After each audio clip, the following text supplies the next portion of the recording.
Composed of short stories, partisan fragments, monologues, dialogues, skits, and ordered speeches in style, the Zhuangzi deals with experiences that Western phenomenology often describes in more elaborate, abstract language.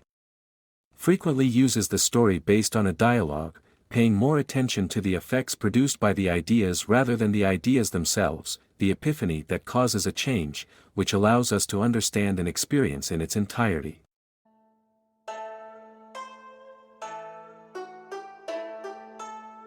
When a man has learned to quiet his mind so that it functions in the integral and spontaneous way that is natural to him, he begins to display that special virtue or power called Te. It is not about virtue in the ordinary sense of moral rectitude but in the old sense of efficacy, as when speaking of the curative virtue of a plant. Some lumberjacks head into the forest and pass in front of a giant tree. Apprentices ask the master how he can pass by without paying attention to them. "Why don't you plunge your axe into it to knock it down and get your way?" The master woodcutter tells them that the tree is totally useless, that its wood is too weak to make tools, too porous to build a boat. If a column were made of it, it would quickly fill with insects. It is, for good reasons, a useless tree. That night the woodcutter dreams of the tree, which reproaches him for calling it useless. How can you think of talking about uselessness?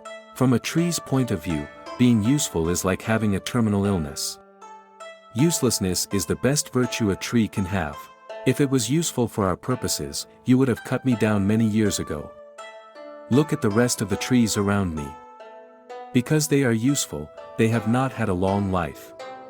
The woodcutter, in his dream, apologizes, recognizing the wisdom of the tree. If you regulate your body and unify your attention, the harmony of heaven will descend upon you. If you integrate your consciousness and unify your thoughts, the spirit will make its home in you. You, virtue, will clothe you, and the Tao will protect you. Your eyes will be like those of a newborn calf, which do not seek the why. From the idealism of the Enlightenment, the world is a set of external elements that the subject must control and submit. This separation between subject and objects is basic to understand the way in which Western man lives in the world and interprets that experience. In contrast, Taoist thought sees the world as something inseparable from ourselves.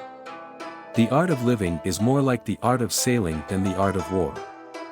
The important thing is not to know the techniques to defeat the other, nor to establish a dialectic of man's domination over nature. Quite the contrary, the important thing is to know the natural course of events, to accept the processes of growth and decline, to adapt to the seasons and to the changes that life brings us. One night Zhuangzi dreamed that she was a butterfly that fluttered, giving rise to another content with itself, completely ignorant of being Zhou. He woke up treasures and saw, astonished, that it was Zhou. But Zhou had dreamed that he was a butterfly? Or in a butterfly that was dreaming that it was Zhou? Between Zhou and the butterfly it would certainly make a difference. They call this mutation of things. The correct attitude integrates man into the world. With their harmonized energies, nothing can go wrong. The experience is complete, as long as he abandons consciousness and intelligence, letting his own being, in the most physicalist sense of the word, be the one who guides him.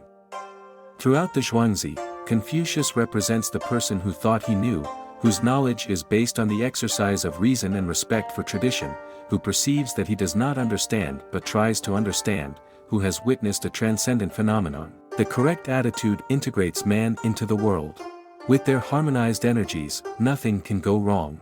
The experience is complete, as long as he abandons consciousness and intelligence, letting his own being, in the most physicalist sense of the word, be the one who guides him. Throughout the Zhuangzi, Confucius represents the person who thought he knew, whose knowledge is based on the exercise of reason and respect for tradition, who perceives that he does not understand but tries to understand, who has witnessed a transcendent phenomenon. And here is this video. I hope you liked it and it turned out to be useful and interesting. We don't see the next one.